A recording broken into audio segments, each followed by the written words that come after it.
Today's guest is Kiva Hewitt, a longtime personal friend of mine, a professional dancer of the sensual type, once also a professional cuddler, an amazing mother, and someone with a keen insight on human relationships throughout her vast experience in the world of desire.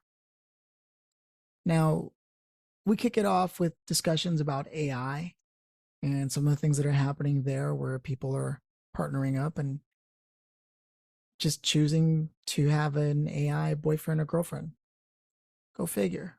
What does that look like? All the way down to what does it look like to have friends as a woman? And how do you make friends if you don't have them? And how do you care for the ones that you do have? Yeah. What does it look like for a man to make friends? And what does it look like when you don't have them? And how do these factors impact your ability to hold on to a relationship or exist naturally in one and work things out? I believe you're going to be in for a treat.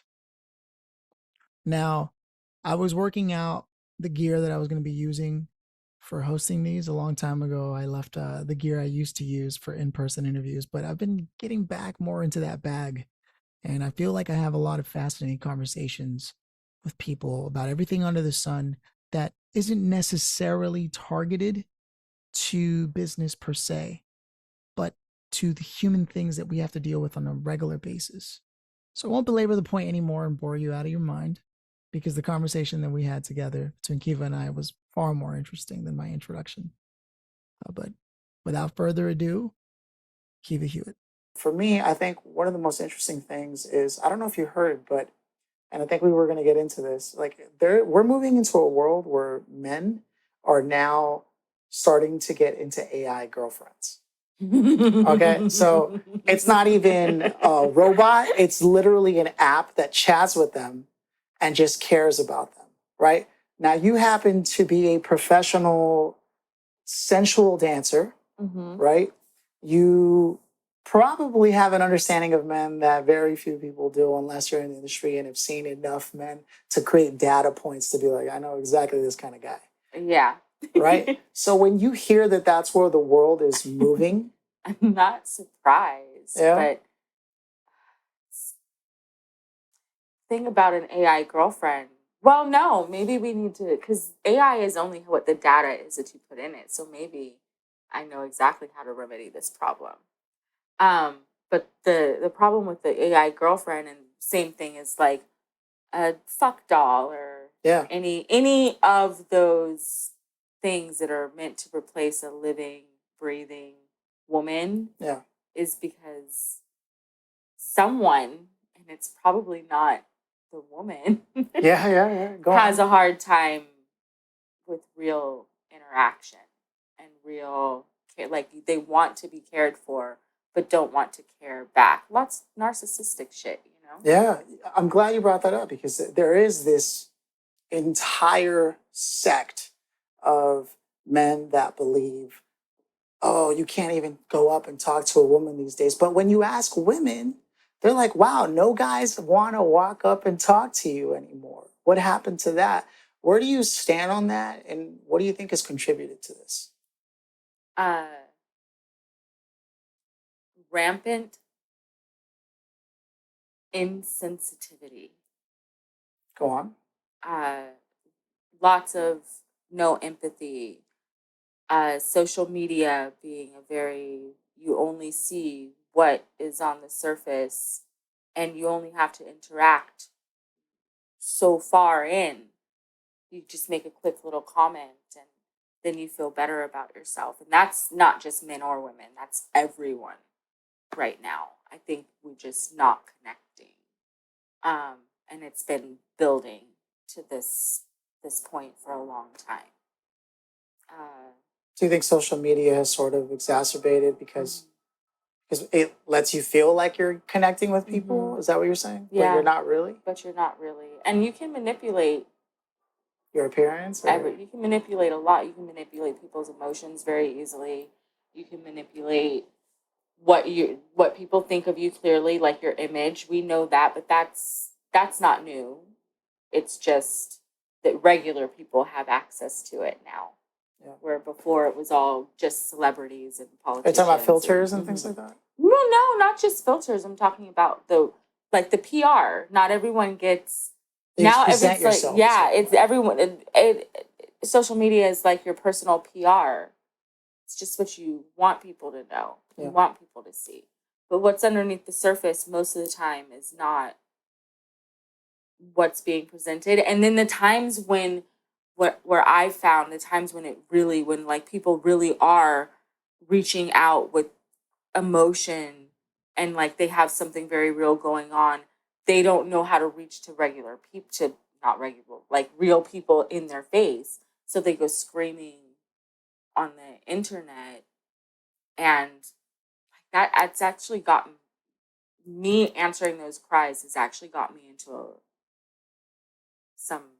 When you say answering stuff. cries, what do you mean? I mean, like 3 a.m., I'm up because I'm a fucking insomniac, and someone who I kind of know is on the fucking Facebook with a mark that says 30 minutes ago, and they're like, my mom is dying and I'm gonna kill myself, and no one, like, Wow. that kind of shit. And I'm like, and I'll slide in, like, on their posts, I'll be like, hey, sliding into your DMs. And I would slide into their DMs because I really feel for people feeling like there's no one in, like, that they can talk to, that they're screaming out into the world. But I've learned that it's just people who also don't know how to connect, and that's not my problem. I see. So where you feel you have plenty of empathy to extend to people. Some people want empathy or claim they want empathy, but really they just want someone to pay attention to them just at a surface level. They don't actually want to resolve. No. They want to stay in their shit, if you will. Or for whoever reached out to resolve it for them. I had a performer that for years and hurt my feelings, but also after being pissed off and hurt, I was like, actually, I'm glad that I never have to worry about her reaching out to me again, because there was never a true resolve. And it was always like someone's bullying her, especially a very particular someone in my world that bullies a lot of people. And like shit would pop off where then whatever they thought that this person was also like keeping them from getting into shows or whatever, and calling me like, you have to say something to them. I'm not this person. And I'm with like zero disregard to the fact that I actually was going through a lot of shit myself, and then angry with me because I'm like, I don't really know what I can do to this. I can't control what this other person does. Yeah. I don't know these other people. I don't have the influence that you think that I have. All the way to about a year ago, this person that has been bullying several other people in my world, who become to me, a lot of them, bullies one of my friends, my direct friends. I speak out, then it's me. And for getting involved, you ended up putting yourself in a position where... Yes, but then so the performer that I was talking about before, who like, I saw that she was doing a show. I just saw it announced, like, that she was doing a show. She's doing well. Like, none of these people reach out to me when they're doing well. Yeah. But I just saw it, and so I reached to her. I was like, I'm so glad that you found a space to carve out, and you seem really happy. I'm really happy for you.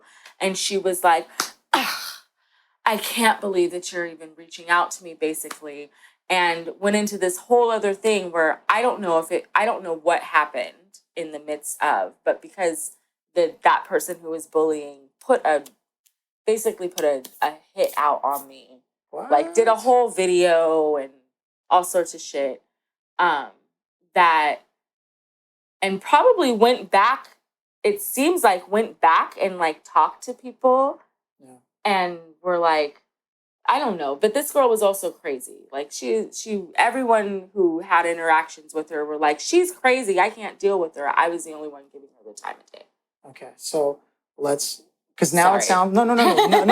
Now it sounds like the perfect opportunity to explore sort of the work that you do and the journey Oh. you've had there.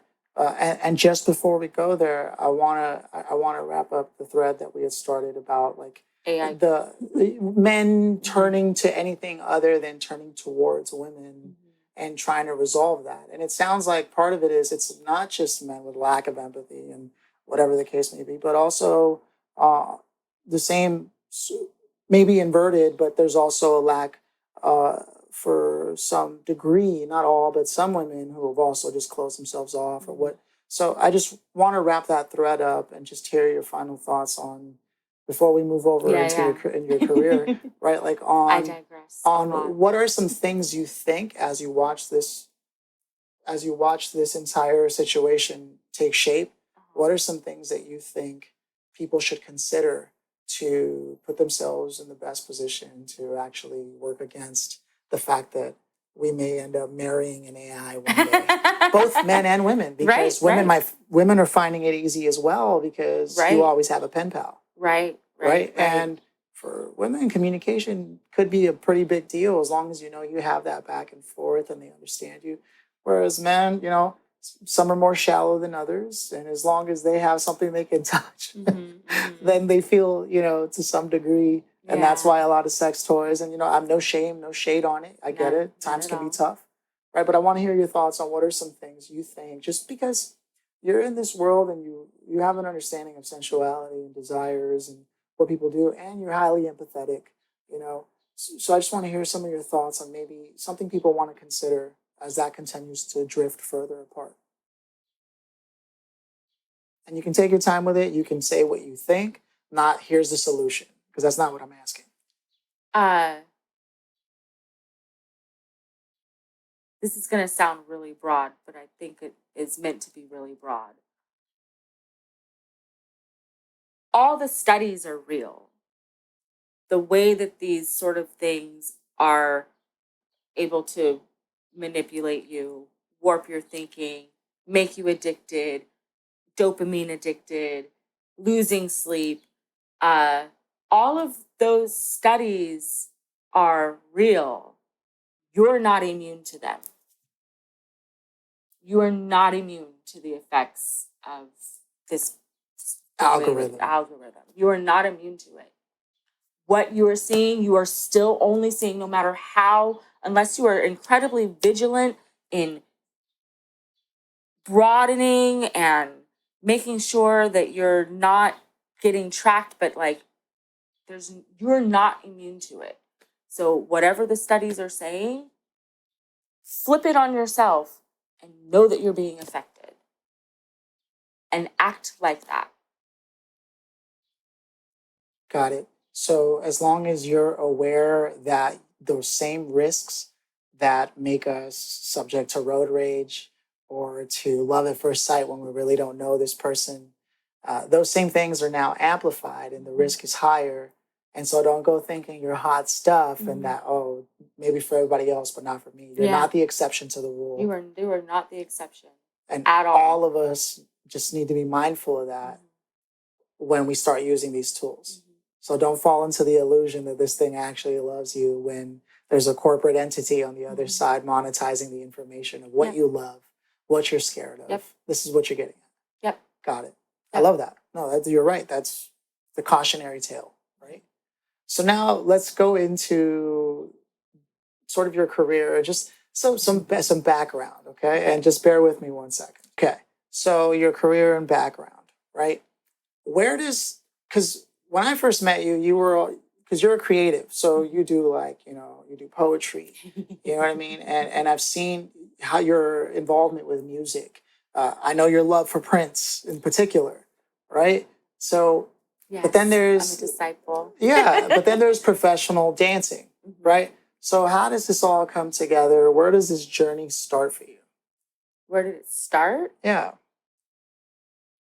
It started being shy and dancing in my room by myself. So you're shy. I was. Okay. Go on, sorry. It started watching my mom and her girlfriends get dressed up to Prince, dancing with Prince and whatever playing on the record player and looking, you know, getting their makeup on and looking sexy and allowing the, allowing my mom was a single mom. So with lot of, I had a lot of play aunties and there was a lot of sensuality shown, expressed. It's then I did like little dance stuff as a little girl, but none of that counts. I cried on stage every time. Uh, got stage fright every time, cried every time. When you and I met, It's a long time ago. right? Last year. Right. I was 26 and you were 16 or 17. Yeah. I think it was closer to 17. Yeah. And that's when we were going to the Sharon.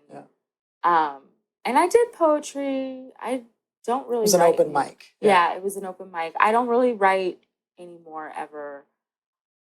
I don't know how creative I actually am. Like I went through this whole thing during the pandemic of like, I don't know if I'm an artist or a creative. I don't really, because I don't do any one thing in particular really. Like I get my hands in some clay every once in a while. I write every once in a while. I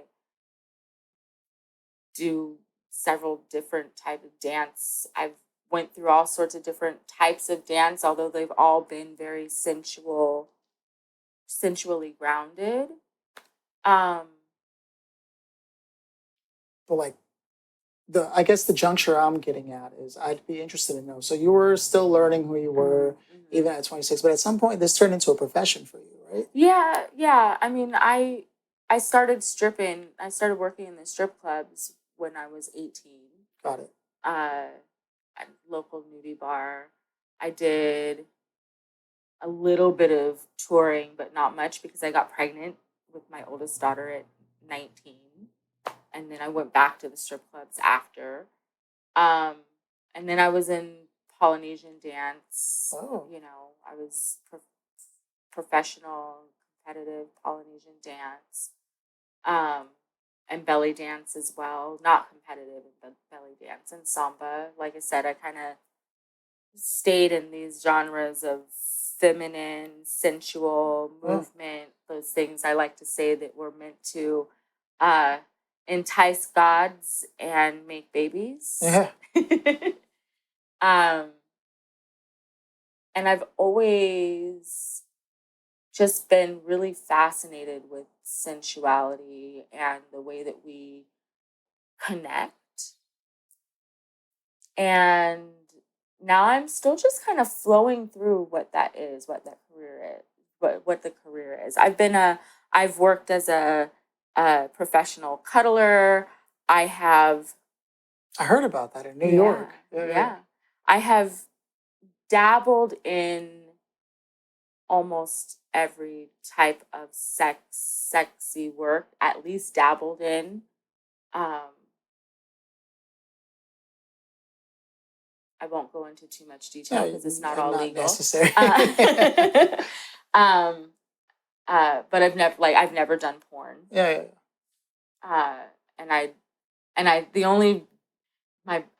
If I ever did porn, it would be because me and my best friend wrote and directed it, and I started it, and she directed me because it would be beautiful. Yeah. It would be erotica. It would not be porn. And then, but like years and years as a stripper and talk like couch dance conversations or just talking to men over whatever and hearing grievances and I don't know. I think just I have a lot of I feel a lot more for men than a lot of other women do. I think it's incredibly hard to be masculine in this world in a different way than it's incredibly hard to be feminine in this world. The days don't want us to have it figured out because if we had it figured out, we would be balanced and we wouldn't be doing fucked up shit to the world that we're doing and we wouldn't be falling into their trap. If we were balanced, if we were coming together and having genuine connection, masculine, feminine to feminine, because those, and like all those bonds are really important. Like male, I I won't even, I don't even, I just can't say won't, because I just kind of ended something with someone in part because of, I don't I'm never going to date another man who doesn't have a core group of friends Yeah, that does say a lot. Any that they like human go that to. doesn't have like Yeah. Like a core group of friends that they like go to. And I ask the question a lot, and I the last time I got caught up because if I had this other sympathy thing that I was overlooking. Um, but it that means, like, I've learned that that's a lot. And the like men that don't have friends, or someone that they're like, the question I ask even is, at who's your least best, at one. least one, yeah. Yeah. Who's your best friend and why are they your best friend? Yep. It's an important question. 100% true. Why are they your best friend? Oh, I always have fun with them. Red flag. Friends aren't just for fun. No. Yeah. My best friend is my best friend because she doesn't let me get away with shit. Okay. My best friend, and you actually know him. Now I have a lot of friends, so somebody might take this personal, right? But the person I spend the most time with out of all my friends is Keenan, right? And the reason he's my best friend is because I feel like if I got in trouble, he'd be right there telling me, you're an idiot, but let's get you out of this situation. And I would do the exact same for them. I love Keenan. You know? Yeah.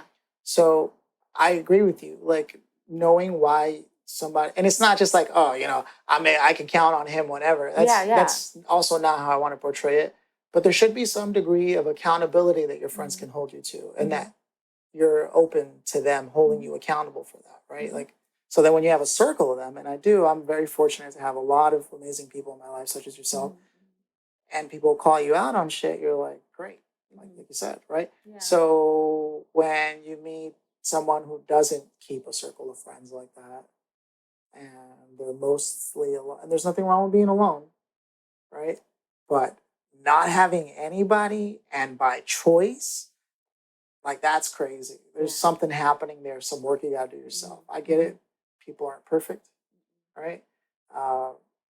And if it's because you've simply not had the luck to find good people, that's also different, right? Because there are some people who the only friends they've ever had are people who were, two-faced.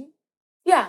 And that happens different. A lot with girls, right? It does. I have a good core group of friends, and it happened to me.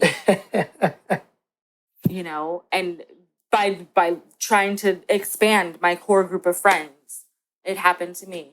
I spent the last 2 years spiraling a little bit and being really like, damn, how did I get tricked? First I went through, am I a narcissist? Yeah.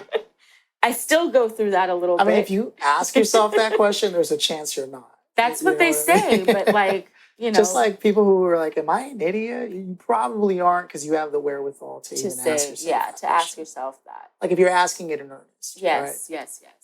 Yes, I get that. But still, I'm like, am I tricking myself?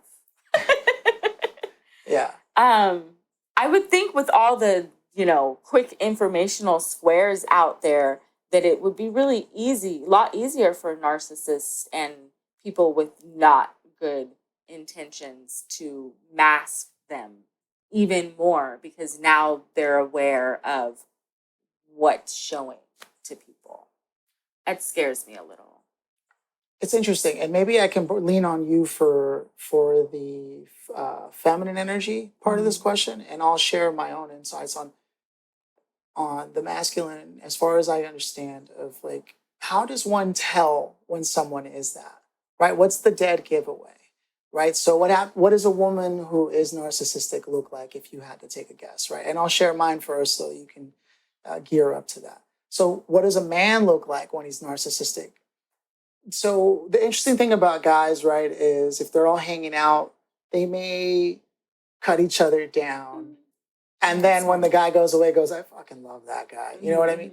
And because you can chip at a man's ego and he doesn't take it personal. Like, and it's one thing if all you ever do is rag on somebody, that's not good. And they should stand up for themselves, right? If a guy never does stand up for himself and the circle keeps him around, that says more about the circle and the guy for different reasons, right? But if it's the other way around where someone in your friend group can chip away at you and your ego isn't so fragile that it causes you to act outright, there's a good chance that there's a strong balance of character in someone and they're not as, they don't have the tendency or the proclivity to be narcissistic or manipulative, right? Because it starts there at the ego, right? Somewhere in there, in the ego is activated a superiority or inferiority complex, and they're just two sides of the same coin. At least that's how I find whether or not someone is capable of a flexible character that would engender, nurture, care, empathy, right? Because they know that they have the emotional intelligence to realize you're not doing it to hurt them. Right. So that's where I think you'd be able to spot. Now it's different though, right? Because that's men to men. What does it look like when a man and a woman, right? And all I could think to myself, if I were to put myself in those shoes, because I have to ask, am I narcissistic? I think I was when I was younger.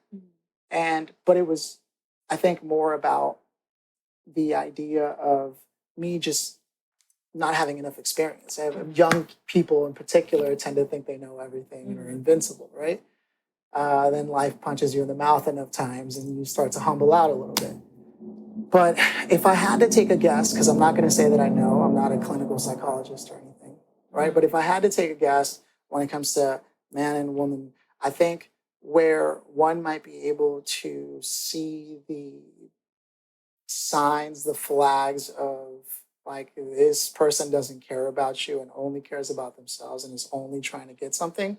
I don't think it has to do with how long they take to text, right? Because you never know what someone is doing in the middle of their day. It's not something you should take personal.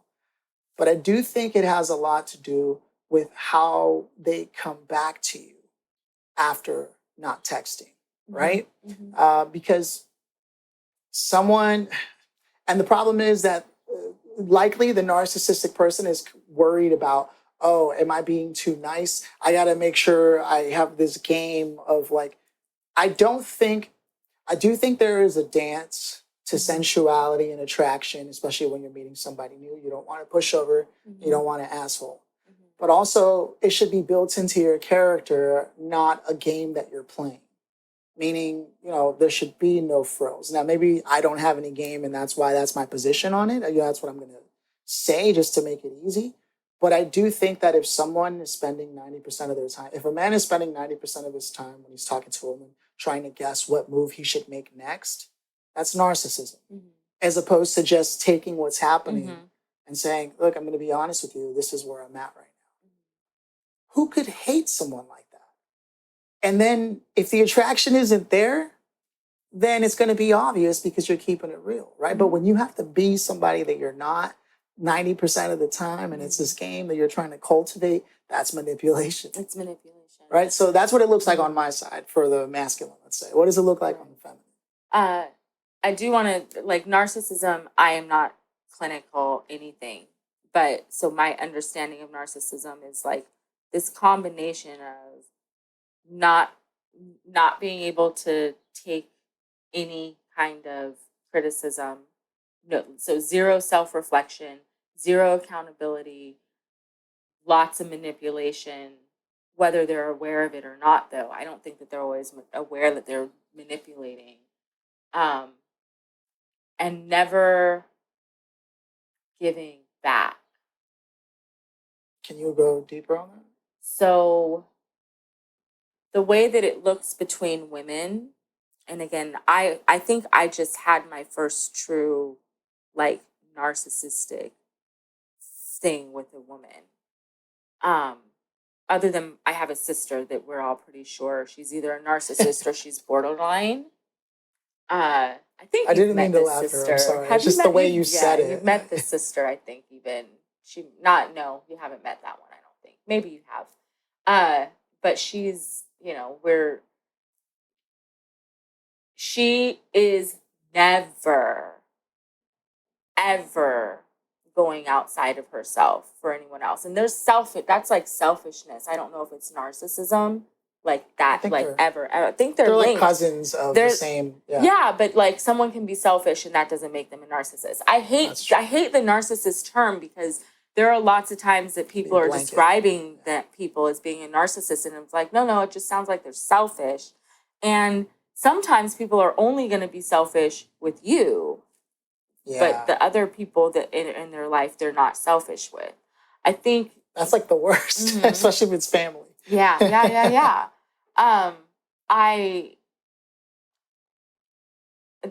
I think a lot in the way that you come back. I miss texts, and I'll go forever. I literally this morning went to tell a friend of mine who lives up in Santa Cruz that I'm going to be up there next week. He sent me a Happy New Year emoji thing, and I missed it. And so I was like, hey, boo. And then he responded back, hey, stranger. And I said, I can't believe I missed that. I'm sorry. And I really can't believe that means that it's been that long since we talked.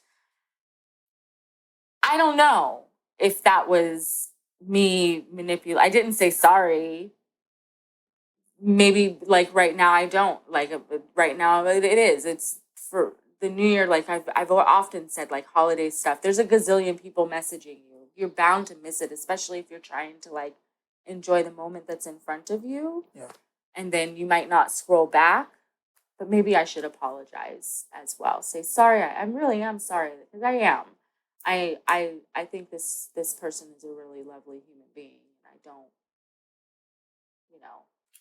I mean, so to be fair, and all because I want to. Sorry, but woman to woman, it looks like them always leaning on you for emotional support, but never able to give it back. Got it. That's what you mean when not giving back. Yeah. A reciprocation. Right? There's no reciprocation of care. Right. So everyone has the friend, at least one friend, and not for very long, who always wants to talk about what they've got going on. And oh my God, and they dump on you. And they never ask you anything. Ever. Yeah. I see that a lot in cafes where there's always one friend doing 90% of the talking. Yeah. And I don't know, it could just be that meeting where specifically, let's meet up and I'm going to hear you out. It could be that. Yeah. Sometimes being friends, I think, is like I said this to another friend of mine the other day where we were blah, blah, blah, blah, and it ended up being me blah, blah, blah, blah, blah, blah, blah. So at the end of it, I was like, okay, I do have to go to work now. I love you. Let's get together such and such day, and this time you get to talk. Yeah. Like at least having we're not gonna do everything perfectly. Like there's like people have zero. I think narcissism also is wanting all of the empathy and giving none. Yeah, that's a good one. Yeah. All of the empathy, all of the excuses and reasons why they need to, have allowances made for them. But it's the worst thing in the world if someone's late. I'm late all the time. I'm always late. Unless I'm going to miss the fucking plane or the show, unless there's like something taking off or like someone says specifically, I have until this time, I'm late. Yeah. I try real hard not to. I don't know. I'm sorry. No. It's one of the things where I'm like, that's just me. And I wish that I could make it better like that. But when I try, then it stresses me out. And like anyone who's my friend will understand that. And I'm also not going to be like, you're fucking late when you're late for me. Yeah. Because you understand that things happen. Especially when a lot of things depend on you, right? You probably, in your own life. I found that often the people who catch themselves running late are often, like, the minute they wake up, there's 86 demands on them. And they got this. And whatever plan they had went out the window immediately. And then the people closest to them are the ones who may end up feeling the most put aside. But it's because generally speaking, if I understand this correctly, you're responding to things that are in front of you, trying to get to the thing that you were intended to get to. Yep. And I want to highlight that because I'm very familiar with that life experience. Not because I'm that way, but someone I care about is almost exactly that way. Yeah. And I always end up feeling slighted. And I'm like, what seems to be the problem? But then when I ask them about what their day looks like, it's like the minute they wake up, a family member this, something from work or an email that, you forgot you had this doctor's appointment or this other thing. And then you're like, a cat starts labor, wakes everyone up saying, hey, you need to make my labor bed. yeah, no. Yeah, a kitten is in your rose bushes. And you know what? This comes back to the, and I want to finish the feminine aspect, right? So we'll put a pin on what I have thought here, but essentially I want to discuss like how some people between men and women might interpret when someone is late or when someone accidentally forgot something, and like how much weight should someone put on that, right? Like if it's a pattern or if it's just this one off or every so often. But before we go there, I want to wrap up the idea behind narcissism from the feminine perspective, not only feminine to feminine, but also what happens when feminine and masculine are interacting. So 1 second. Okay. So what happens when feminine and masculine come together, and what does narcissism look like in your experience based on what you've seen? It's different, right? It's a little different, feminine, masculine coming together because the tendencies are meant to be the same. So if you've got an empathetic woman with a narcissistic man, then it's a lot of emotional giving, a lot of like losing of yourself. Actually, I think it goes both ways, but it's just the way that the person who is not the narcissist is giving. And then I think when it's narcissistic or maybe not narcissistic, let's just say self-interested women. Because I don't know, narcissistic is like, it sounds so clinical, but like that fully self-interested women with a man that they're not emotionally invested, and they take, and the masculine ends up doing a lot of material giving, and like protective giving, like that I still think that at the like back of our skull brains, and it's still there, that animal brain is still there, and I really believe that the feminine is wired for a sense of security, and the masculine is wired for a sense of like to protect, honestly. And like I've seen a lot of my male friends because they're giving, they're giving to these women who have no, in so many ways, not like whether it's photographers with girls that are just like, okay, yeah, I'll have lunch with you after, and no intention of paying, like they don't pay them. And like my presence is enough, you should be thanking me, you even took a photo? Yeah, well, or they have lunch with them and then that's like the same thing, but it's not necessarily the same thing. I have a hard time with favors from friends. I'm like, what's your rate?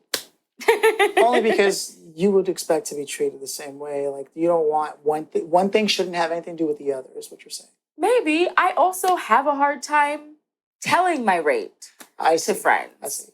So why don't I rephrase the question then? What does it look like when a man is being narcissistic to a woman, let's say in a dynamic of courtship, whether it's short-term or long-term? And then what does it look like when a woman is being narcissistic to a man for courtship, short-term, self-interested? We're changing it to self-interested. Okay. A man who's self-interested is the woman. Breadcrumbs. Breadcrumbing. I've heard of this phrase. Breadcrumbing. So breadcrumbing is when you give enough communication and get like, it's almost like you get right to the peak, like a cliffhanger, just enough to the point where you keep them interested and wanting more, but not enough for them to feel satisfied. So that also shows up in hopping on the phone with someone, starting with the conversation, you know, we can do this unintentionally, starting a conversation and then like you're the person doing all the talking. They're responding, so they're emotionally becoming invested in you emotionally because you're talking about yourself, your day, whatever, and then shutting down the conversation and not saying next time we take it back to you. Right. And then following up on the next time we take it back to you. It's you find yourself always being talked at and not so on the phone talked at. So reciprocation seems to be like a It's very all- important factor in whether somebody actually gives a damn about you or not. Actually, yes. And Yes. if you find Lauryn yourself Hill more, said it yeah. best. Yeah, and you know what? Part of the reason I wanted to go into both sides of it is because I've actually known a lot of women in my life who struggle to get women to be friends with them. And I was wondering if you could sort of, with your own insight, sort of open up what could be the reason, right? Because I understand, like, some guys, like even myself, right? While I have a lot of friends and I have a best friend and just someone I spend a lot of time with, right? I also, I understand that I've tried to be friends with other people who I thought I'd be good friends with, but then I see something about them and I'm like, I don't know if I want that in my life or that person this. But some people don't even get that chance. Mm-hmm. Some people, it seems like no matter who they try to be friends with, it's a problem.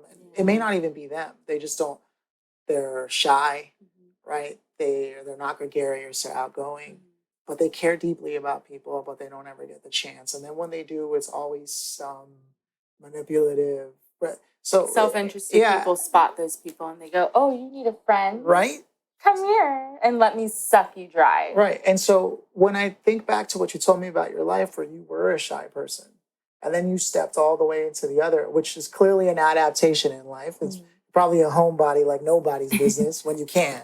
Oh right? yeah, I'm not out a lot. I'm out. You think I am? Yeah. I'm out. I'm out when it's my safe zone. Yeah, exactly. No, right.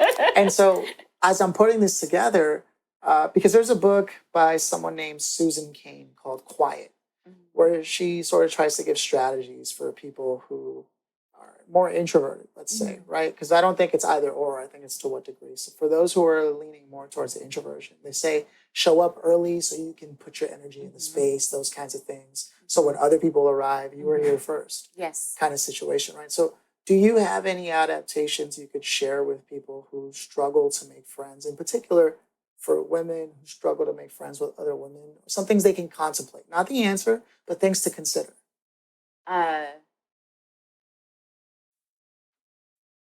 Dress like you want someone to pay attention to you. Interesting. So women notice the way other women dress is what you're saying. Yeah. And you can tell and that's a good way to find some genuine women, because genuine women compliment each other. Like a genuine compliment. Like because I've seen the other ones. Wow, that's a nice dress. Yeah. No, like a genuine compliment where they're like, "Oh my gosh, your boots are great." Like they do that. It's hard with women. There's a lot of fucking competition. I think me and my best friend have lasted so long because we don't like the same kind of men. Wow. That's crazy. No, I love it. That's as real as it gets. Which is funny because I mean, there's a lot of other reasons, but also we've never had that problem. Yeah, which could be a big problem, right? No, Yeah, I could see that. Like if you're hanging out with a guy and you're both single, and I'm a guy and the other guy's a guy, and we like the same woman, whatever. Like honestly, my proclivity is to be like, man, you like her that bad that it becomes a problem, go for Take it. her. Mm-hmm. Right? Because I'm just not interested. Because unless they choose me, I don't even care. Not because I'm narcissistic, but she clearly likes you more. Otherwise, it would be very clear. Mm-hmm. Like I tend to think that when someone likes someone, they tend to be pretty clear about like where they would prefer to be. And if they're not, that also just tells me, well, that's not a good time. No. Right. Yeah. No. So it's interesting to hear you say, like, we've, among other things, we probably like the same music. We both love Prince, whatever. But that also, the guy she be going out with, you know what? I love her, right? And she says the same thing about you. Yeah. She's keeping you date cavemen. Jason Momoa is a caveman. He was handsome, so I get it. Yeah. Yes, he is. Yeah. I mean, that's a man's man right there. Mm-hmm. Mm-hmm. Axe throwing. Yep. All that. Mm-hmm. Just mangy. Mm-hmm. Just. Yep. All that. Right on. Is she okay? So that's a big factor. I think that's a lot of a factor. Because I have heard of friends ending things simply because they like the same guy. And they're like, I can't girl code. I can't believe you would talk to him when I told you I liked him. Yes, there's that. There's also the dude playing dirty. Exactly. There's also no one does anything but the insecurity of neither, like they don't know what's going on, but just the insecurity that they feel about what, this other woman looks like over what they feel with themselves gets in the way. Like before even ever, I keep hitting this. Yeah, it's okay. Before even ever getting to the point of anybody liking anybody, it's how much you like yourself. I see. So there's a degree of self-work that someone who may be struggling to make friends should consider. Yeah. What do you like about yourself? That's important. What do you know, no matter who is what, nobody does this the way you do. Because everybody's got something. Mm-hmm. Everybody has something. And if you don't have something, you got some work to do. Mm-hmm. But like if you know who you are and where like the place where you're the most real, most comfortable, lock into that and look for that in other people. You have siblings? I do. You said a sister, right? I'm the oldest of 8 if you include the stepbrother. Got it. And I'm the oldest male of 18 siblings, I think. That's too many. You told me this before. It blows my mind every time.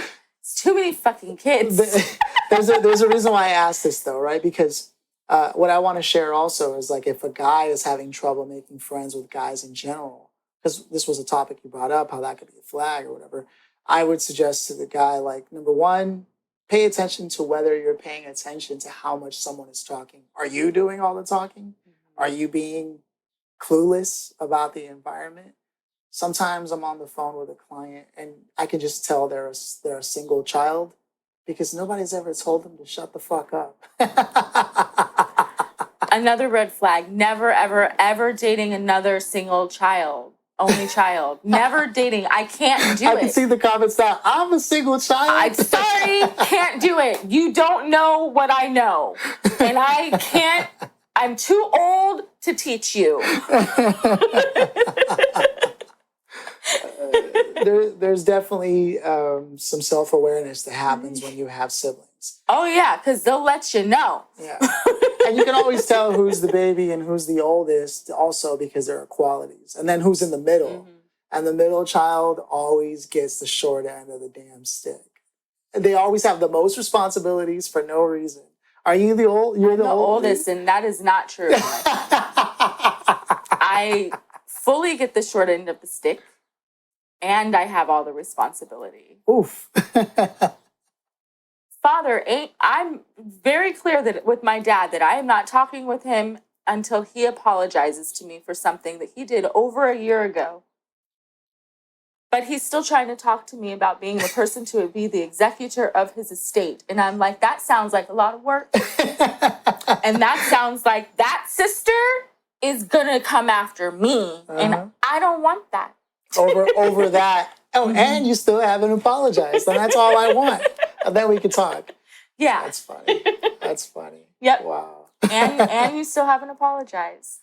Yeah, and again, so the reason I was bringing it up, like if a guy is struggling to make friends, I find that that self awareness is the first step. Like, are you talking too much? Because I remember as a kid, because even though I had all those siblings, I also grew up without like my parents. And when I was living with my mom, I was kind of just left to the streets. So I would hang out, and I would always attach myself to older kids. And I mean, they were mean. Like I'm talking like, hey, can you go show me the trick where you disappear and never come back?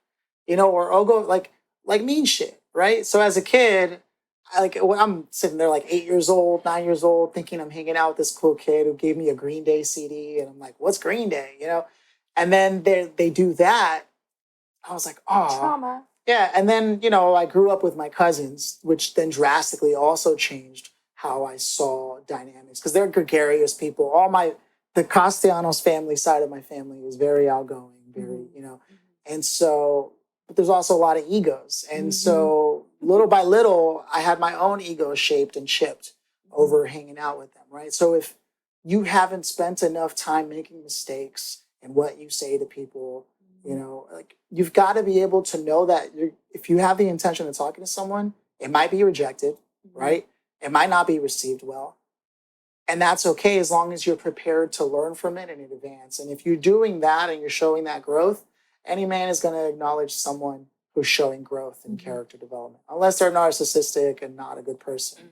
But and I think women are the same way. Yeah. Right? Like if you're showing growth, that's all that matters because it means as a person, you're willing to change, adapt, and evolve.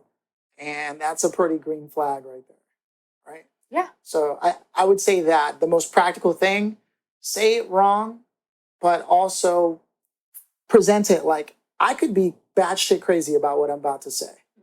But here's how I see the situation. And someone could say, yeah, you are batshit crazy. Don't take it personal. I go, yeah. Well, okay. What do you mean by that? Yeah. Right? And as long as you can frame what you're saying and you're willing to talk to somebody that you don't know and be prepared for that scenario, which is like crazy, right? Because like, oh, you mean I got to go out? Yeah, I mean, how else are you going to connect with people?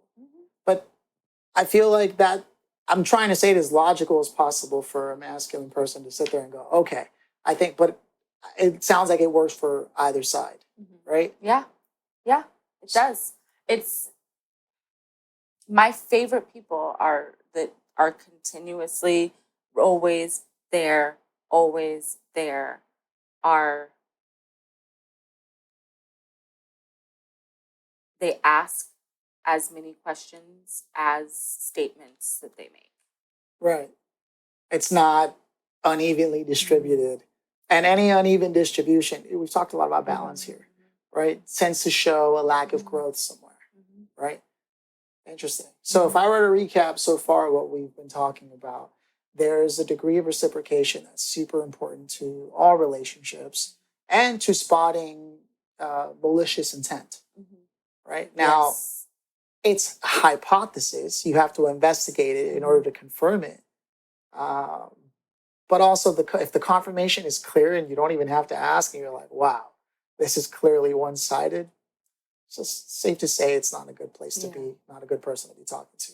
Yeah. We talked about balance, right? And then we also talked about growth, lifelong learning. And these qualities seem to be at the crux of how to get past ego, selfishness, narcissism. It's not a if or and or. It's like to what degree are all of us some of these qualities, right? Because we all have them in some capacity in some area of our lives, right? And if you ask yourself, am I this? There's a good chance you're not, but work on it anyways. You know what I mean? And work on the parts that are making you feel like maybe you are. Right. But if you have that self-awareness, then there's a good chance. And then, of course, that seems to encapsulate a lot of what we talked about, and including not believing that you're the exception to the rule. Because as technologies poke more and more at our primal sensitivities that we haven't evolved past, AI, algorithms, whether it's sex chat bots or virtual reality toys, can totally take advantage of it. They already do. They keep me up at night just being on social media, learning what's happening. I'm totally inundated with random information. I don't know what your head's filled with, but it's just like, oh my God, the world is falling apart. And then I'm file supposed to go. cabinets and shelves and a board that looks like Yeah. that crazy guy from Fox. Yeah. That's what my head looks like. Yeah. And then I'm supposed to make an egg in the morning and think everything's okay and go out into the world. No. Like, wow, we're all walking around with this. So much in our heads. Yeah. Somehow we're still supposed to come together and be humans. Yeah, but it's cool to be humans. I think it's cool just to be alive, honestly. It would be nice to be a cat. Cats have it pretty good. They don't even have to like you and you still take care of them. That could be fun. Yeah. Let's see, something popped into my head and then it popped out. Let me think. Oh, back like AI girlfriend. So I didn't ever go. The problem with the thing about AI girlfriends and boyfriends is that they're not giving you like shit back, Yeah. So like how we feed that is like, if it's like an AI girlfriend situation, they're trying to get whatever, I don't know. My brain is thinking that the AI voice would do like phone sex, right? They do try. Yeah, they would do like phone sex. And like that's really especially so lazy. So lazy. It's not even like a real human. You're just gonna whatever. So but the algorithm only takes in what we feed it. So we women have to go in and feed the algorithm things like, really? You're just gonna do that again? Right. Or how about you talk dirty this time? Yeah. So there's an app called Replica with a KA, right? Instead of CA, Replica. And the story is that two software developers in San Francisco, wife and husband, were working on a project for artificial intelligence, and then the husband died of an illness. Mm. She was so distraught that she took every photo, every text message, every email that he ever sent and threw it into the AI to the point where she could replicate.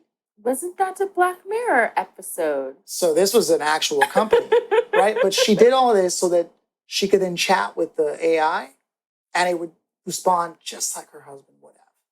And then she realized, wait a minute, this is a product I can put out on the market. And it's called Replica. It's an app on Android and iOS. And this was before ChatGPT, long before. Wow. Right. When I saw this, I was like, wow. And so you get to choose, is the replica a man or a woman? Is it a mentor? Is it a sibling? Or is it a love interest? Right? Now, even when I chose mentor, eventually the conversation kept veering towards some kind of sexual advance because that's how it was monetized. Right. Right? To see this image it just sent you, pay $3.99 a month. And I was like, what the fuck? No matter what. And I would delete the account, start it over as sibling. It did the same damn thing. I deleted the account. And what's crazy is here's what it does. As you chat with it, it'll prompt you, tell me about this part of your life or this part of your life. And then it saves memories, core memories that it bases its responses to you on, right? And it's just this, and like it tells you, oh, I've reached my limit for conversation today. I didn't know why it said that, but now understanding how AI works, basically it was using up computer energy power, and it gets expensive if everyone at scale is constantly chatting with this model that is shaping its responses to you based on the data that it has about you. So there's one model out there being 86 million different people to different people, right? And so that's just that app Replica. Mm-hmm. There are other apps like that since then. And then there's ChatGPT, right? Then there's what Windows is trying to do with recall. And they ran into a problem because people are like, I don't want my computer taking screenshots every 5 seconds of what I do. No. And so Windows is in trouble with some PR disaster right now. But then Apple releases their new update. They announced their news about the release that will happen at the end of the year, where on device for the new iPhones, it will be able to know personal context, but it stays on the device instead of going to the cloud. Which, like, okay, Sure. yeah, Because, we weren't supposed to Google. We were not supposed to be tracked when we were using private mode. and it's still being tracked. Right. Now you have all my porn searches. Exactly. Exactly. What are you going to do with that? What are you going to do with that? And it got so bad that even Elon Musk on Twitter said, because Apple also partnered with ChatGPT's company OpenAI. Mm-hmm. And Elon said, if you have embedded OpenAI software deep into your OS, or you're tracking anything in general, that's a security breach for my companies that I hold a lot of value for. So I will ban Apple products. Mm-hmm. But then if there's no Apple products and no Windows products, because it's funny because we expect Windows to be like spying on you, just like we expect Google. Apple tells you that they have privacy, but also we're saying that everybody wants to create this big personalized, smart, intelligent agent experience of AI. Why? Exactly. Just to make it easy. But why? It's not easier. You still have to direct the thing to do the thing. It's not. Why? That's where it's going. This is every single Wall-E that could be real. Like, why? Why do we think that we could not end up, every single Black Mirror episode is terrifying. It's like people... Why are people doing this? It's like people who developed technology saw Black Mirror and said, that's a great product idea. You saw all the pins, the AI pins, and like they basically have a camera 24/7 facing outward, right? Now, the products failed because they didn't work the way they announced that they did. So, and then Apple came in, and people are actually accepting what Apple is announced as their new features to come at the end of the year. So the reason why I bring all this up is because, again, we have the AI partners that everyone's going to, right? We have virtual reality reaching new levels where I have people a friend who doesn't even go outside anymore. Yeah. I know plenty of people who are using virtual reality for more than just video gaming, And so the world is turning literally into Wall-E, right? Like legitimately turning in. I don't want to be a big fat blob. Can yeah, we not do I this? eat a lot of pizza, so I should probably watch that. I don't want freaking weird pieces of brain sitting in jars dictating shit. I don't know. It's all scary. Why are we doing this? No, and to what end? What is the purpose? Exactly. Why are we even... Just because you can do something doesn't mean that you should do it. Right. Why are we doing this? So here's the other thing. It's not just the U.S. doing it. I know. I know it's everywhere. And if they get it first, they have it, because it's not just the sexual primal, and it's also the cybersecurity issues. And this thing is so intelligent, it could literally hack into our own thing. And so it's now turned into a digital artificial intelligence arm race. I didn't want to take it there because it's like beyond the scope of our conversation. It's all scary and But stupid. China's 5-6 months away from catching up to the U.S. And that's a foreign power that already has all of our production in the palm of its hands. Why should we care? This is like, if they mind their business and we mind our business and everyone minds their fucking business, why are we doing this? And at what point are we the people going? Because do we care? Do you really care what kind of technology China has? I don't, personally. I mean, if it became a threat to all of life, yeah, of course. And that chance is always there. That's the problem. It's there with the U.S. Yeah, the U.S. We are already a threat to all of life. Yeah.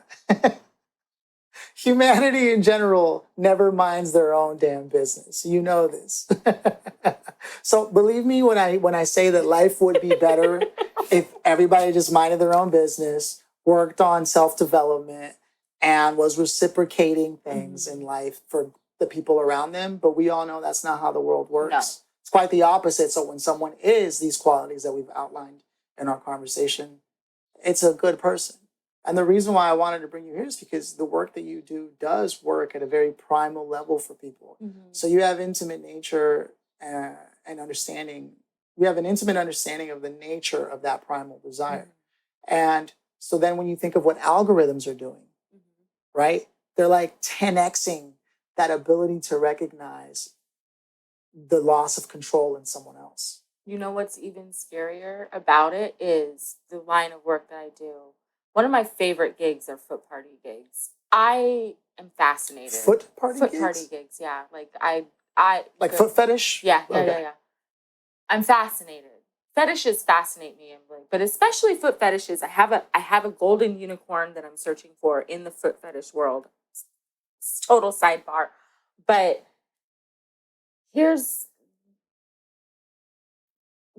I will talk to people about whatever the fetish is that they're engaging with, especially if they're partnered and their partner's not with them. I'm very curious as to why. And in foot fetishes, because it's even more fascinating to me because it's so innocent in the grand scheme of all of the things that people there's into. nymphomania. It's like, yeah. Not BDSM. yeah, like the foot fetish is such an innocent thing. Let's round it up and call it 100 because it's easier for me to do math that way. Okay. 100 men that are maybe not even in partnerships currently, but 100 men. 60 of them have never told anybody that they had a foot fetish, anybody that they were interested in. I see. Ever. Or maybe they told one person when they were teenagers, they laughed, and now they're traumatized. Fetishes in general is not a conversation that people have, right? Anything?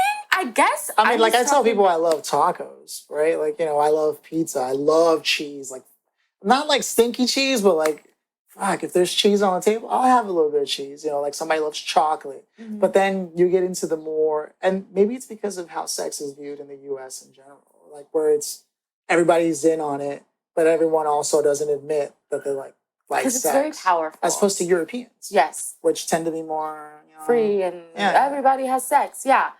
Okay, so 60 of them have never. And they're not married. That's 60. Not Sure. Currently married. Have never, or they did once. I'm telling you, most men.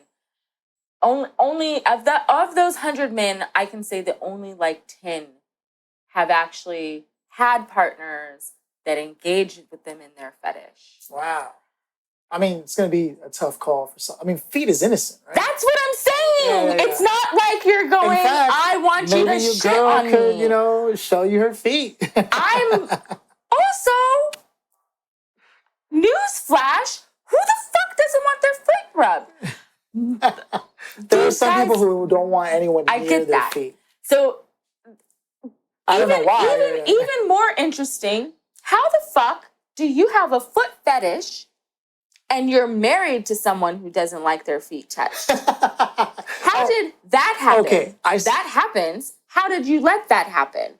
To the point where now you're spending money outside of the resources of your taking the resources from your family to indulge in this thing that you could very easily have avoided had you said something before you got married. There's an interesting thing I want to bring up to that very point. I believe it was one of my old classmates from high school ran a poll. She happens to be religious. I think it was tied to this, but she asked, how many of you married your type? And most married people said they didn't, which is crazy, right? And she asked that because she saw a study that said that most people do not marry their type.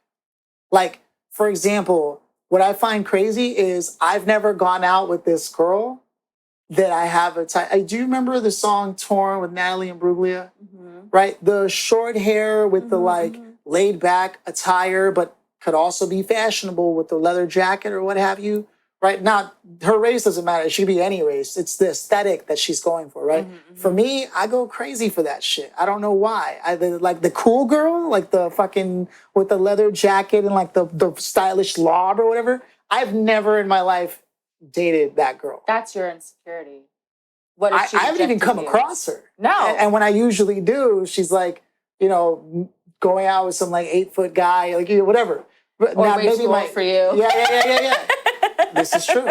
So, but I've noticed that. So when I hear this stat, I'm like, that's kind of true.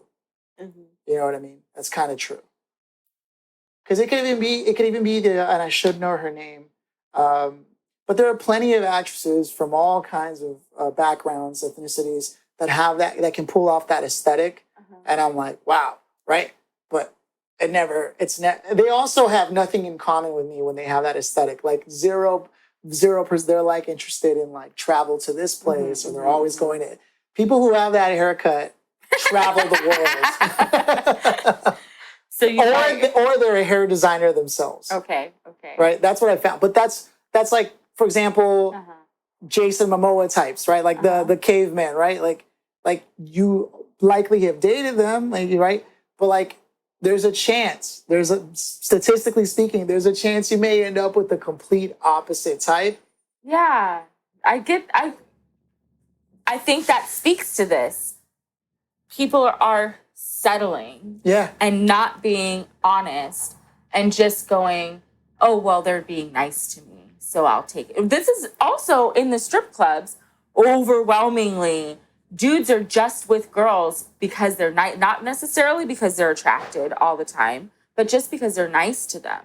Or women, how did you end up in this relationship? Oh, I don't know. We just kept hanging out. I don't know. Yeah. This is why I'm single. I can't do that. I'm not settling. I stopped dating a dude because I didn't like the way he made his money. I stopped dating another dude because he would, after months and months and months of seeing each other, then knowing each other for a couple of years, then seeing each other again, he still quivered when he would lean in to kiss me. I'm like, I can't scare you like this anymore. We've known each other for years now. You're like, it's flattering when we first meet. Yeah, but now. Now you're like, what's wrong? I stopped dating a dude because I stopped dating a dude because he wanted to help his friend get into like mushrooms. I had mentioned that I knew a kid in my neighborhood who does his spores were wonderful. He had a fire, so he no longer has those spores. Product is significantly less. The streets are suffering. They are suffering. Microdose. I told him, I was like, I'm not going to just introduce you guys. I want to know what your intentions are with this kid who's my daughter's friend. Right. In the hood, because his friend was white. Dude wasn't white. Friend was white. I don't trust white people. I'm half white, so half of me's like, what do you mean by that? I'm half white too. That's right. But white, you mix white and black, you don't get white. No, I know what you mean. And hey, there are some cool white people though. There are a few, but I don't trust most of their intentions. I see what you're saying. Most of them have at the bottom. We're about to get the most hate comments ever. Yeah, I know, that's fine. Fuck you racist. Okay, it's fucking Juneteenth. It's fucking Juneteenth. I get to say whatever I want. I'm black. It's always this way. But it's like, why are you not? I don't have a particular type. Okay. I guess I kind of I like the big, tall, fucking virgin, the big cave bears. Yeah. Like that's a nice feeling. That is what I tend to date, though. I think. Yeah. Although the people I made babies with were not that. That's what's crazy, right? Yeah. Well, because I was young with the first one, and he was really fine. He was super fine. Yeah, they may not be your type. They could still be good looking and attractive. Yeah. Those are two different things. What I'm saying is like the thing you're like, oh shit, that's my type. Not, but this is oh why shit, I'm not they're married. fine. The one person that I did marry was like all a thinking, higher, like outside the box thinker. Travel was super important to him as well. He was in the Navy when we met, so because he wanted to travel, he was artistic. or artistic / creative. So the one person you did marry That was one actually person your I type. did marry was actually my type. Nice body, beautiful Cuban boy. Yeah. Yeah. Oh, well, there it is. Yeah. You were But one I of the guess I lucky wasn't ones. his type. Ah. Come on, man. Yeah. Yeah, I wasn't his type Ah. for real. So and so again, like and I mean, I feel like we could keep this conversation going forever, but part of the reason why I knew we had to have a conversation was because of just your understanding of the human condition in the most primordial ways, right? Like it's what you do. It's to Yeah. understand. I mean, not only with men, but when you do the dances, you have to deal with women who also have that understanding, And I teach them. and there are different approaches to it, and the ones who use it for good and evil, right? Like there's just so much that world understands. You watch any movie of any great nations at war, and you find that that kind of work was pivotal to every single one. aspect of history, right? Yeah. So I was like, because in a world where people are trying to get over on each other, I think it's, that this is like part of the reason why I enjoy the work is because I know exactly what I'm getting back for the work that I'm putting in. Yeah. And I think in a world where things are growing and people are like killing each other literally in some points in time to get over into the next thing, then that must be, maybe it has like some sort of sense of purity. There's transparency. Yeah. It's it's a deal you could work with. Yeah. You're like, I can work with this. Those terms are agreeable. I studied anthropology, my little known fact, mostly a stripper, but my degree is in journalism. And then I have I hold minors in anthropology and political science. I see. Because it's fascinating. Yeah. And that like intersection. I was in linguistic anthropology, so I know what you mean. Yeah. Oh gosh, it's so fun. Sounds and whatnot. But it knowing and remembering that we have a little we have animal brain. Yeah. We are just animals. We are not better than the animals. We just know how to use the tools more, and we're more manipulative. The difference between us and them is that we can stand up. We can carry our shit with us when we decide we want to move places. So that's greed. We have these opposable thumbs, and we've learned how to manipulate our environment and each other. Mm-hmm. They don't do that. This thing right here, this prefrontal cortex, this thing that made it so hard for us to be birthed to the point where at one point in time that was littered with women who had died in childbirth.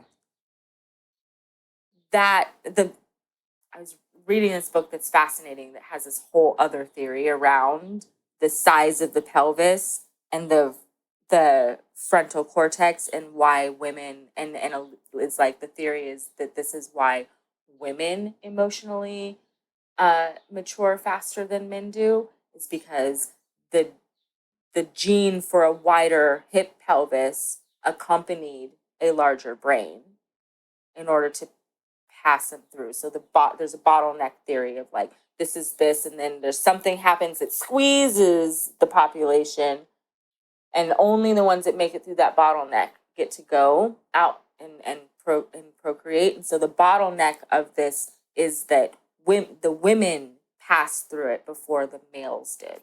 That makes sense. Yeah, that makes a lot of sense. Yeah. This is like when you try to like understand like the whole history of like Homo sapien, right? Like, and its evolution and the differences. Like, I read this book recently. I think you would actually find it fascinating. Called it's not what it sounds like. I think it's called The Amazing Development of Man, right? But it's written by someone who was coached from a woman. It was an elderly woman who couldn't pass it down to her daughter because her daughter had no interest. But for 500 years, these women of her family had studied men because there was a point in time when their very survival depended on it. We're talking like, way back in the day.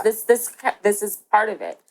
And so she had a certain understanding, and everyone always noticed that this family in particular had men in a certain way where they were more themselves around them. And so she wanted to pass these things down to her daughter. Her daughter had absolutely no interest in it, and it broke her heart. So the story starts where she's telling her husband, like, I think it's going to die with me. He's like, well, does it have to? Can you, maybe, is there a rule that you... Yes, can she make it in make a school? And she was like, well, I have to make sure it's the right person first. Like, her values have to be in the right place, because they could probably also use this to destroy men, Absolutely. And so she found someone who was literally struggling in her relationship. She had always had a great time being able to understand her partner well, but he reached this level where she didn't even recognize him anymore. And everything was an argument all the time for no fucking reason. She's like, what's going on? So they met in a yoga class, and slowly but surely they agreed to teach and learn from each other, right? She's like, I'm so glad I found someone, and as she's reflecting, and her older husband's like, yeah, I can't wait to see what you do. I've always felt like you understood me like nobody else. So then she breaks down the general history, and men's development is very linear, right? They start off as what they call pages, which kind of like in like knight and medieval vocabulary is like a young squire, right? But then eventually all pages become knights, and they're out for adventure and this and that. And then from there, at some point, there's a transition for men where they have to establish what they're actually going to focus on in order for them to become a king or whatever that is, right? And then after the king is the old sage, the wise sage, right? But the transition is very linear. Women's development is completely different from that, like way different, right? Like men is like clockwork, and often also like a light switch, right? It was very specific. So it's interesting to hear you say about the development of women and their emotional capacity and why it comes first.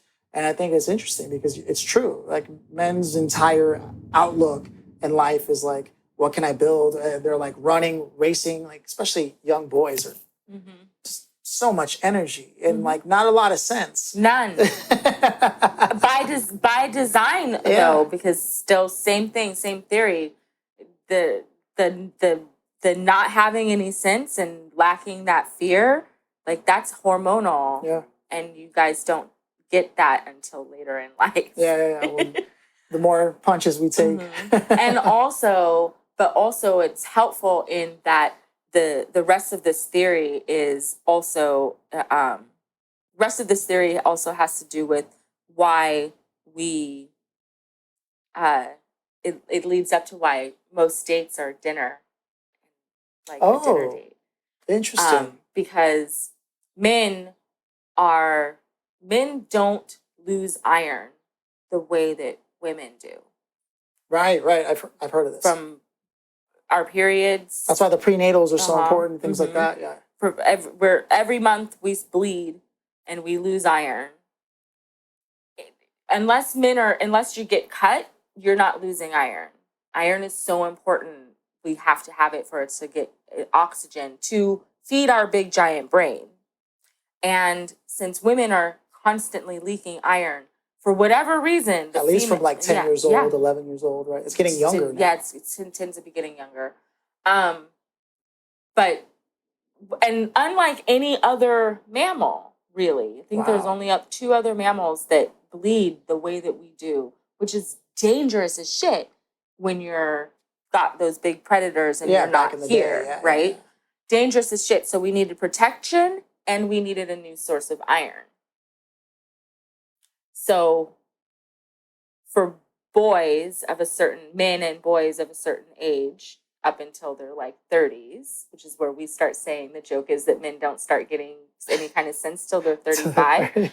That's about when this starts kicking in, this having some sense of mortality. But before that, it was beneficial to finding a mate because you would charge yourself into situations where you're going to go after this big ass beast that could probably kill you in order to bring back some meat for the women and protect them. Yeah, and those hormones drive that without even thinking. Without even thinking.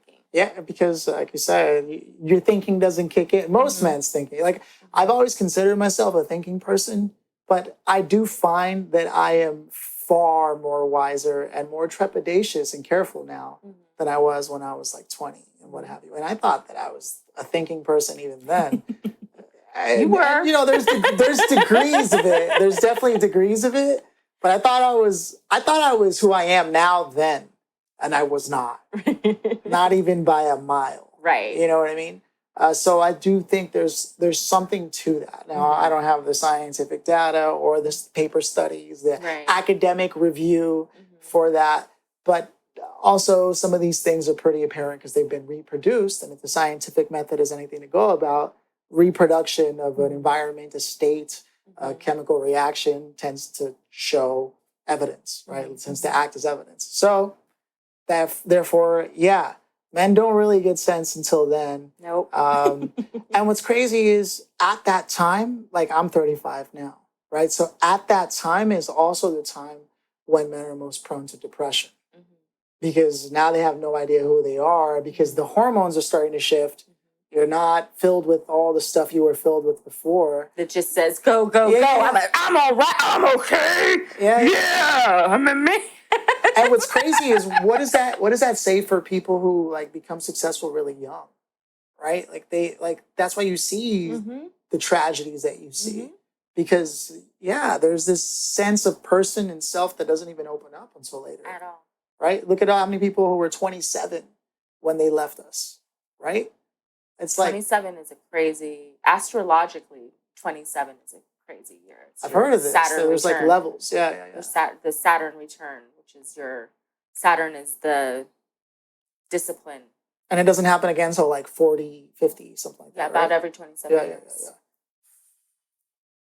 Yeah, look, we could go on forever. I already know we're already about to open up a can of worms with this. Start talking about co-star, pattern, right? Like all great. Yeah. Scary, accurate sometimes. You know what I mean? But you know, even a broken clock is right twice a day, sure, whatever.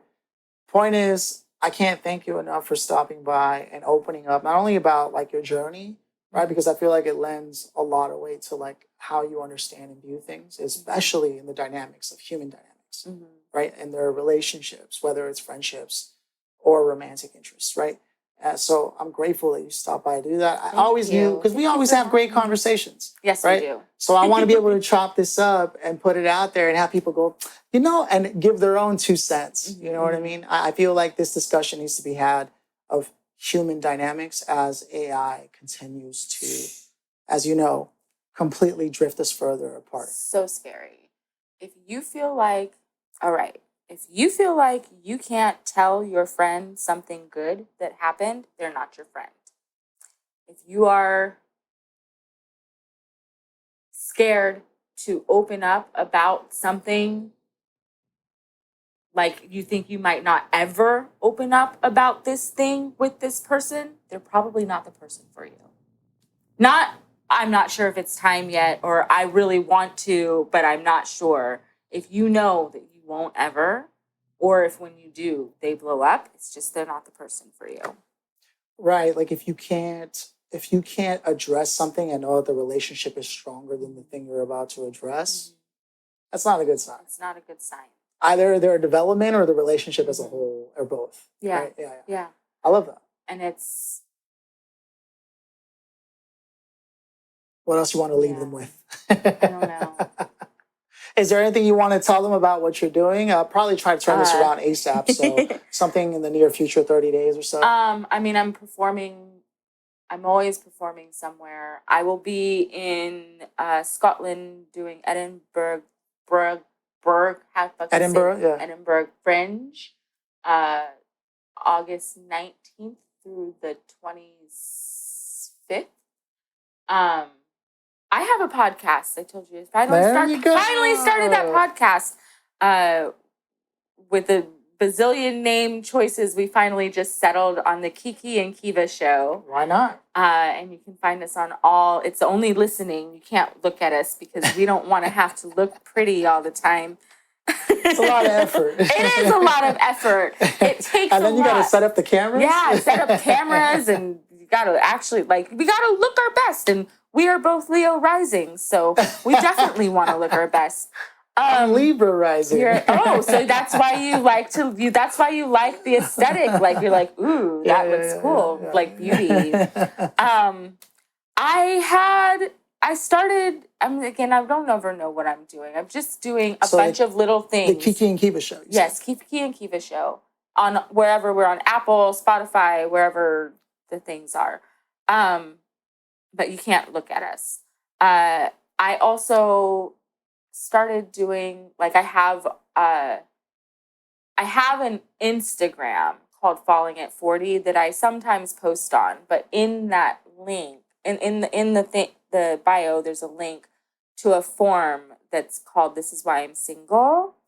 I've started to do a little dating coaching. Hey. Just a little. And let me tell you, one person decided that they needed to back out, I guess because she decided that she had feelings for me or something. I don't know. She started feeling weird about me talking about the person. What it was is that she also started, that was a thing, which was weird that I didn't really understand until the very end. But then also she felt she was trying to make it seem like I was attracted to her because every time that I was telling her about the dude that she needs to just drop it with, she, for whatever reason, took that in her brain. Animosity? To mean that, yeah, I guess. I don't know. I'm like, no, it's that he put a restraining order on you. So yeah, okay. It's probably a sign. I mean, it's a sign of a lot of things. Yeah. And then so falling at 40. But my other, I mean, it's just friends that I, And that's the coaching. Yeah, that's the coaching. But we sat down, we had some real conversations. I did his chart. I look at your attachment style. There's like quizzes embedded in there for you to take they're not my quizzes, but just so that like you have an understanding design, of yourself. Enneagram, Yeah, all those things. Myers-Briggs. Your attachment style, your love language, which some is data points. Few things. He took all that on, and he's a guy that like people either get him or they don't, and I happened to adore him, and like just kind of fleshed out all the things and brought up all the things that are great for him and what he should be looking for, even like in sense of his astrology and whatnot. And he is so booed up. Hey, so there's a success story. Mm-hmm. That's what you're saying. He is so booed. He went right on to the dating apps after that, and I helped him a little. Yeah, I helped him a little bit with what his profile should have on there and maybe what it shouldn't. Yeah. And he is so booed up. They're traveling together and everything. This makes so much sense, especially with the work that you've done and the understanding that you built. Mm-hmm. And then I've already decided what kind of data you need, and you don't have to recreate the wheel. These are things that everybody's been using. And then being able to walk someone through that, I totally see this. Self-awareness is key. So falling at 40. And that's 40 or the word 40? Let me see. I want to make sure, because some people might just be listening. It's the word 40. For those who are just listening, it's Instagram.com/falling at 40. Mm-hmm. And now, does it have a picture of you or? It's a black and white picture of me in a shower smoking a joint. Hey. Okay, so she means business. Hey. And then the Kiki and Kiva show for everywhere that podcasts are distributed. Everywhere. Right on. Everywhere. I also do women's circles under Sensual Mother. It's 40 the word, not 40 the number. So FORTY. Falling at 40. Falling at 40. On Instagram. All Sensual Mothers also has an Instagram platform. The The sensual mother? Sensual Mother. What is which that I one do. for? That one I do women's circles. Like women empowerment, like gathering, getting them a circle of friends. Yeah, lately, yes, a circle of We were just friends. talking about this. Lately, I've been focusing on like perimenopause support because That's so the good. fuck. Now I know what was wrong with my mom. I just thought she was going crazy. I'm glad we got that on camera. Yeah. Like, your mother was not just crazy at 40. She really had some shit going on in her brain and in her hormones. Perimenopause. Perimenopause. Wow. It's real. Like, they took premenopause, but like, premenopause is like that moment where you're skipping periods and you're like, oh, it's coming. I'm eventually that's like 10 years away, 15 years away from me. Right. Now it's brain fog and just like so the self-care looks different in each era. Yeah. And women need to know this. And you're creating an environment to have you on the right self-care protocol. And support. Which is the most important element. So, when you want to scream into the ether, you can scream with us. And Hell yeah. No, I'm glad that you had the plug. Yeah. So please make sure to follow her. Kiva's amazing. I put the stamp on it too. He's known me a very long time. Full of integrity. Thank you for stopping by. Thank you, babe.